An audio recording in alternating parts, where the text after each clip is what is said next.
Наша свещкратска покорност винаги отменена, болестта за преживяване, Христа поръсваме да изпълним. Защото свещаването да бъде за нас всички здраве, всички делата наши, защото и с нашето свещаване да даме слава, благодарение поклонение с безначалният Твой Отец, Златните Тораш Твой Дух сега винаги века и вечни векове. Амин.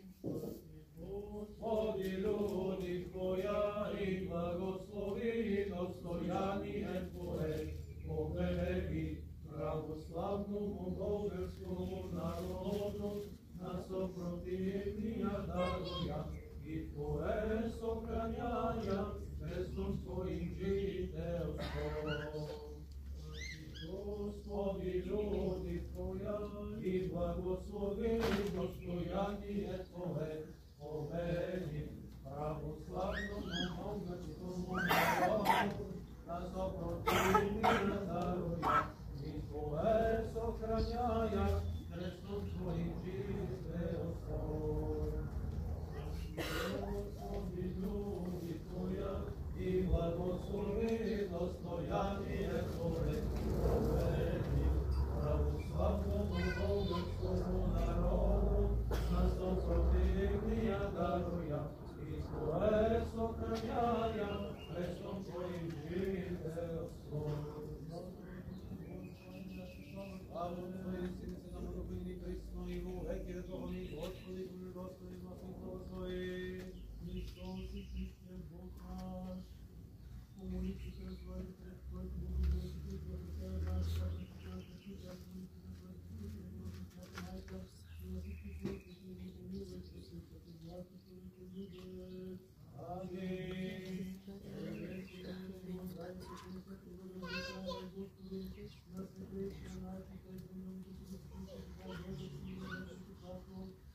наш, православни български народ, правителството на градоначалниците, на всички присъстващи, на предстоятеля на този храм, на всички служители, настоятели, които се трудят и се молят в този храм, и на всички присъстващи и присъстващи този празник и ги съхрани на много лета.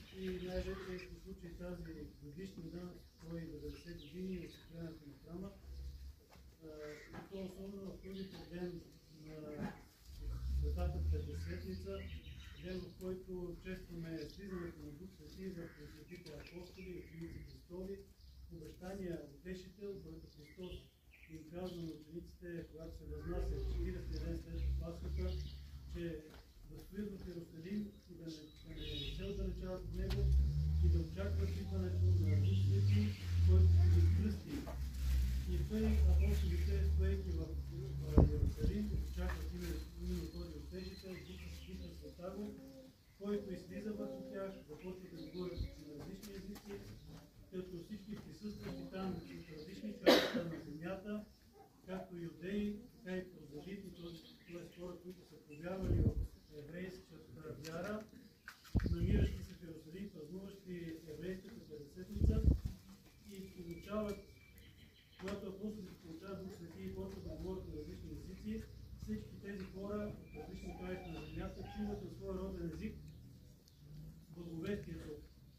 когато даже има хора, които са подигравали, казвали тези хора са се напили с сладко вино, Светия апостол Петър излиза и казва: хора, искам да ви кажа, че още е рано, в третия час на деня, т.е. около 9 часа сутринта, много е рано да сме се напили толкова рано, така че не сме пияни от вино и от някакъв друг алкохол, а именно се изпълни едно предсказание на свети пророк Йоил, който в Стария Завет говори за това нещо, казвайки: когато се изпълни времето, ще изпратя Дух Свети, който ще слезе, и тогава синовете и дъщерите ще пророчестват, младежите ще виждат видения, старите ще стануват сънища. Именно това пророчество тогава се изпълва, когато Дух Свети слиза на апостолите и говорят на различни езици, и тези езици са понятни, разбираеми за слушателите. Сега ще спомена и още нещо, тъй като предполагам има тук и в това село, и както в София, протестанти, хора, които петдесетници и също говорят на различни езици, когато повярват и смятат, че това е Дух Свети. При тях не е Дух Свети, при тях е демонско нападение, тъй като говорят на чужди езици, които никой друг не разбира.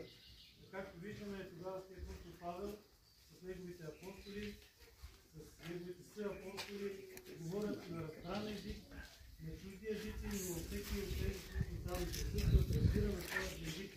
Така че това е безмислено, когато днес време някои смятат, това са други християнски доминации, които смятат, че говорят на различни неразбираеми езици, Дух Свети излиза на тях и ги просвещава.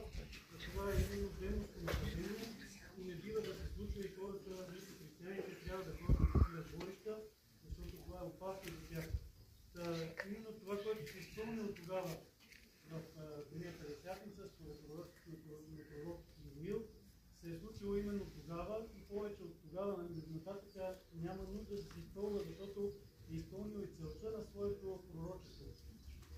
Нека Дух Свети да пребъдва на всички вас, да ви пази, да участвате в таинствата на църквата, тъй като тази църква за това е създадена, затова и отец Иван това не грижи, за да я поддържа, затова и кметовете, и общината, и пророкото също полага своите усилия, и множество други хора, които помагат със средства, с труд, за да може Дух Свети да пребъдва в таинствата на църквата, с участие да приемате с вяра, с благословение, да може Дух Свети да бъде сред вас, да ви пази, да водите пъти на спасение. Ами честит празник отново за много години, да ви даде добре. Да благодарим на отцето Кирил, че точно на Свети Дух на нас ни се даде духовен надзорник да дойде. И ето той, палатката се изплати с и точно на този ден, когато често той дава духовно, е тук, и нас, свещениците, и наш учител, и така на него благодарим, на него светещето, защото на този празник, ето всеки един свещеник, който казва, няма как на това празник да бъде.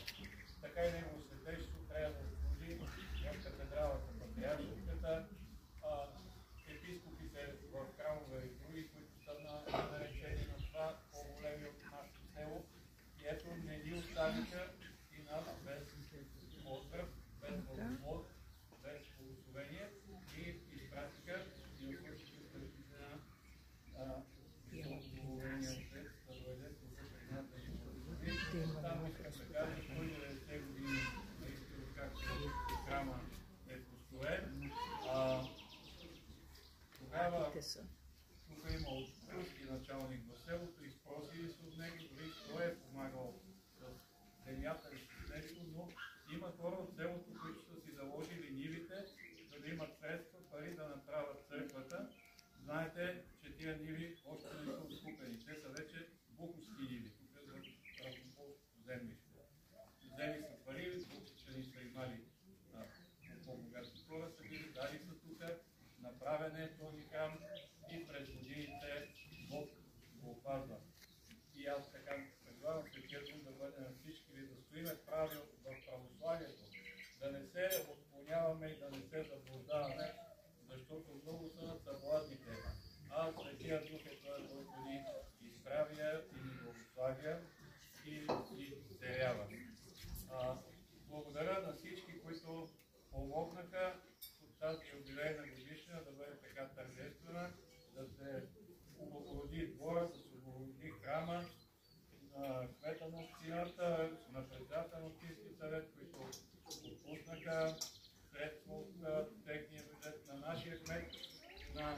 друг господин, който неотлъчно повече от мен стоеше тук и търчеше насам натам, но той е спортист, бил повече време от мен и така да си поддържа формата да стави.